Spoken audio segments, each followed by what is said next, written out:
ایک 4 سالہ سید زادہ بچہ سرے بازار زارو قطار رو رہا تھا۔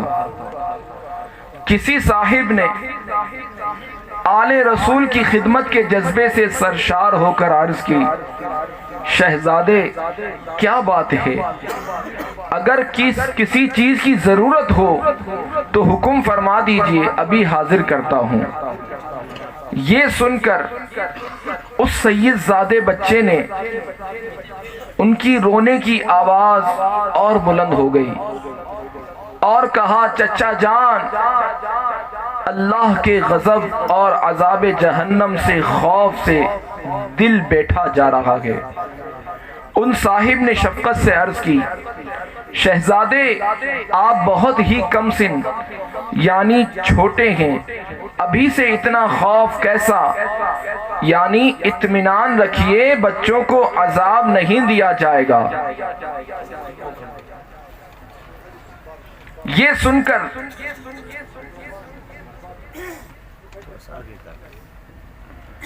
بچے کا خوف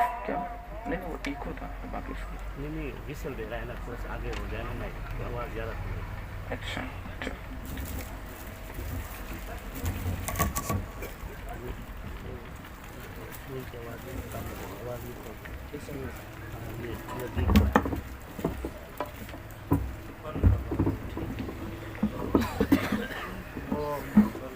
صلو علی الحبیب صلی اللہ۔ یہ سن کر بچے کا خوف مزید نمایاں ہو گیا اور روتے ہوئے بولا، چچا جان، میں نے دیکھا ہے کہ بڑی لکڑیاں سلگھانے کے لیے ان کے گرد چھپٹیاں یعنی لکڑی کی چھیلن اور چھوٹی چھوٹی کچھیاں وغیرہ چن دی جاتی ہیں۔ چھپٹیاں جلدی سے آگ پکڑ لیتی ہیں اور ان کی بدولت پھر بڑی لکڑیاں بھی جل اٹھتی ہیں۔ میں ڈرتا ہوں کہ ابو جہل اور ابو لہب جیسے بڑے بڑے کافروں کو جہنم میں جلانے کے لیے چھپٹیوں کی جگہ کہیں مجھے آگ میں نہ ڈال دیا جائے۔ میرے محترم اور پیارے اسلامی بھائیوں، کیا آپ جانتے ہیں وہ 4 سالہ بچہ کون تھا؟ وہ کوئی اور نہیں بلکہ ہمارے ٹوٹے دلوں کے سہارے اور اہل بیت اطہار کی آنکھوں کے تارے حضرت سیدنا امام جعفر صادق رضی اللہ تعالیٰ عنہ تھے۔ سیدی اعلیٰ حضرت کیا خوب فرماتے ہیں،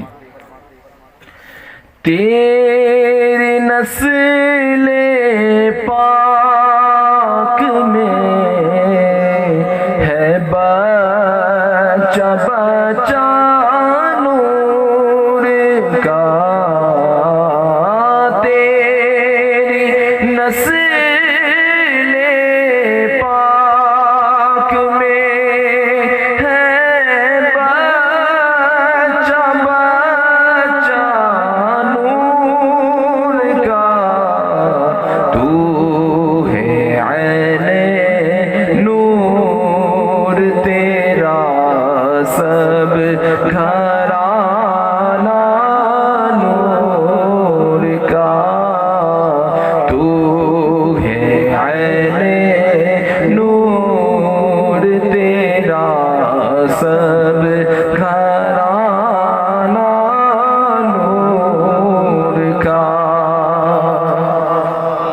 یعنی یا نور اللہ صلی اللہ تعالی علیہ وآلہ وسلم، آپ تو ہیں ہی نور بلکہ نور علی نور ہیں۔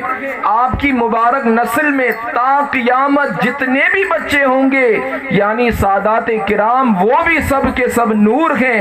اے نور والے پیارے پیارے آقا، آپ کا سارے کا سارا گھرانہ ہی نور نور اور بس نور ہی ہے۔ تو میرے محترم اور پیارے اسلامی بھائیوں، سنا آپ نے حضرت سیدنا امام جعفر صادق رضی اللہ تعالیٰ عنہ بچپن سے ہی خوف خدا رکھتے تھے۔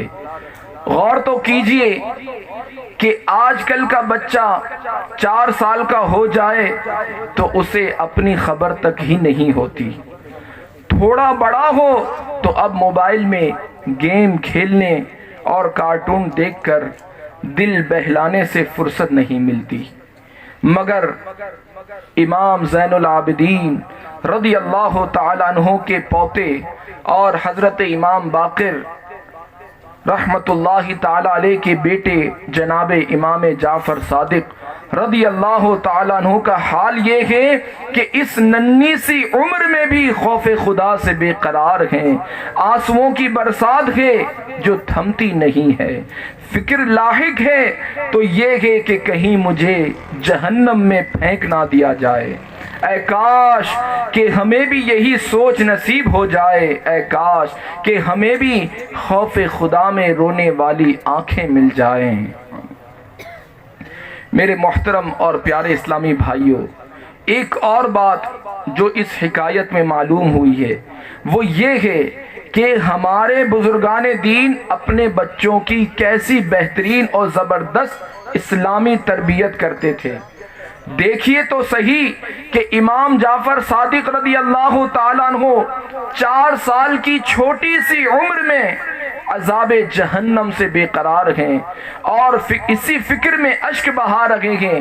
4 سال کی عمر میں ایسی سوچ تب ہی بن سکتی ہے جب گھر میں خوف خدا سے معمور والدین ہوں۔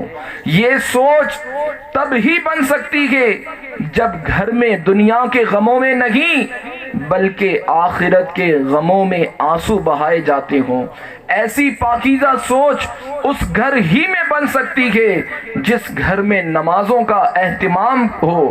ایسی پاکیزہ سوچ اسی گھر میں بن سکتی ہے جس گھر میں تلاوت قرآن پاک کی آوازیں آتی ہوں۔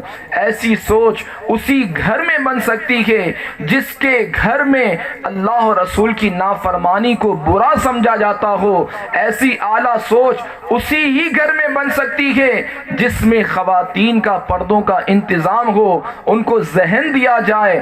ایسی سوچ اس گھر میں بن سکتی ہے جس گھر میں جھوٹ سے نفرت اور سچ بولنے کو اچھا سمجھا جاتا ہو۔ اسی سوچ کا اثر تھا کہ حضرت سیدنا امام جعفر صادق رضی اللہ تعالیٰ عنہ بچپن سے ہی خوف خدا سے سرشار تھے اور ان کی شان یہ ہے کہ انہیں دیکھ کر دوسروں میں خوف خدا پیدا ہو جاتا۔ آپ کے بارے میں منقول ہے کہ رات کو قبرستان میں تشریف لے جایا کرتے اور فرماتے کہ اے قبر والو، کیا بات ہے کہ تم لوگوں کو پکارتا ہوں تو تم لوگ کوئی جواب نہیں دیتے ہو؟ پھر آپ علیہ رحمہ فرماتے، افسوس کہ میں اور تمہارے درمیان، میرے اور تمہارے درمیان ایک ایسا حجاب یعنی پردہ ہو گیا ہے، لیکن آئندہ میں بھی تمہارے ہی جیسا ہونے والا ہوں۔ آپ یہی کلمات فرماتے رہتے یہاں تک کہ صبح صادق نمودار ہو جاتی اور آپ نماز فجر کے لیے مسجد میں تشریف لے جاتے۔ منقول ہے کہ ایک مرتبہ حضرت سیدنا داؤد طائی رحمت اللہ تعالی علیہ نے امام جعفر صادق رضی اللہ تعالیٰ عنہ کی خدمت میں حاضر ہو کر عرض کی، آپ چونکہ اہل بیت میں سے ہیں اس لیے مجھے کوئی نصیحت فرمائیں، لیکن وہ خاموش رہے۔ جب آپ نے دوبارہ عرض کی کہ اہل بیت ہونے کے اعتبار سے اللہ تعالیٰ نے آپ کو جو فضیلت بخشی ہے اس لحاظ سے نصیحت کرنا آپ کے لیے ضروری ہے، یہ سن کر امام جعفر صادق رضی اللہ تعالیٰ عنہ نے فرمایا، مجھے تو خود یہ خوف لاحق ہے کہ کہیں قیامت کے دن میرے جد اعلیٰ یعنی رسول اللہ صلی اللہ تعالیٰ علیہ وآلہ وسلم میرا ہاتھ پکڑ کر یہ نہ پوچھ لیں کہ تو نے خود میری پیروی کیوں نہیں کی، کیونکہ نجات کا تعلق نسب سے نہیں، اعمال صالحہ نیک اعمال پر موقوف ہے۔ یہ سن کر حضرت داؤد طائی رحمت اللہ تعالی علیہ بہت عبرت ہوئی آپ کو کہ جب اہل بیت کے خوف خدا کا یہ عالم ہے تو میں کس گنتی میں آتا ہوں۔ میرے محترم اور پیارے اسلامی بھائیوں، اپنے مالک و مولا عز و جل کی ناراضی کو سامنے رکھتے ہوئے، حشر کی گرمی کا تصور جماتے ہوئے، دوزخ کے خوف سے اپنے آپ کو ڈراتے ہوئے، خاک طیبہ کا واسطہ دیتے ہوئے، اپنی بخشش کا سوال کے لیے اللہ تعالیٰ کی بارگاہ میں آئیے ہم